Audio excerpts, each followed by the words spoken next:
ज्यांची नावं आपण घेतली, ज्यांच्याबद्दल आपण बोलताय, त्याच्या कुठलीच कारवाई नाही.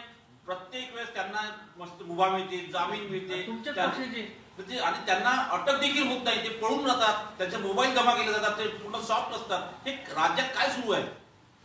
एक लक्षात घ्या, कायद्यात बदल करणं गरजेचं आहे.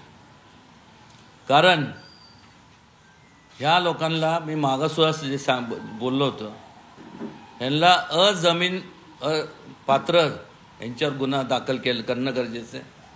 किमान 10 वर्षापेक्षा जास्त 10 वर्षाची तरी शिक्षा अशा लोकांना सक्त शिक्षा लागू केली जावी आणि जास्तीत जास्त त्यांना शासन व्हावं.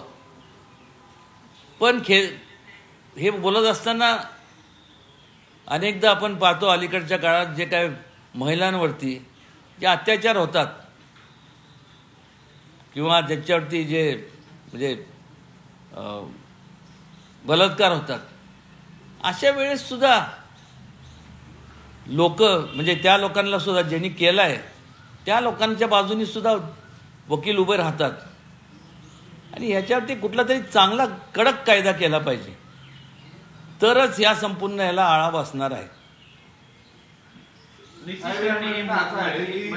देवेंद्र फडणवीसांना सध्या जे टार्गेट केलं जातंय नागपूरच्या दंगलीनंतर, सगळ्यांनी म्हटलंय की मुख्यमंत्र्यांवरती आरोप हे विरोधकांकडून केले जात आहेत. आणि विशेष म्हणजे विरोधक म्हणतात की दंगली घडवण्यामध्ये या सत्ताधारी पक्षाचा हात आहे, यांचेच मंत्री जबाबदार आहेत. तुम्ही काय सांगा?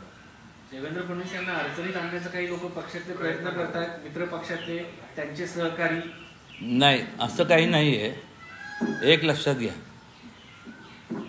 स्वातंत्र्य ह्या देशाला मिळाल्यानंतर जर आपण जर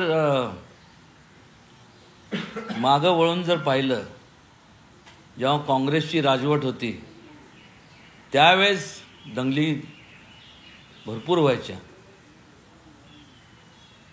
आणि त्या मानाने त्याला मोठ्या प्रमाणावरती आळा घालण्यात आलेला आहे.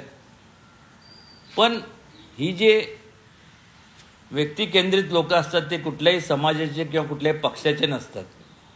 त्यांचं वैयक्तिक स्वार्थ विकृती असते आणि ही विकृती ठेचण्याचं काम हे कुठल्या पक्षाचं नाही, तर एकंदरीत संपूर्ण देशात राहणाऱ्या प्रत्येक नागरिकाचं आहे असं मी समजतो.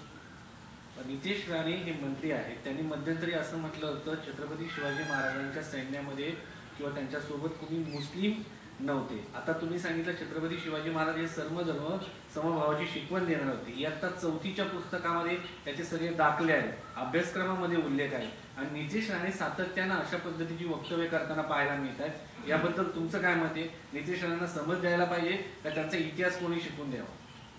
नाही, एक लक्षात घ्या, छत्रपती शिवाजी महाराजांच्या संपूर्ण फौज जी काही फौज म्हणा किंवा त्यांचे जे सहकारी होते त्यात वेगवेगळ्या जाती धर्मातले लोक होते. मुस्लिम होते, हिंदू होते, इतर बाकी समाजातले लोक होते. असं काही नाही की एक विशिष्ट फक्त मराठा समाजातले लोक होते, मुस्लिम समाजातले लोक होते ना.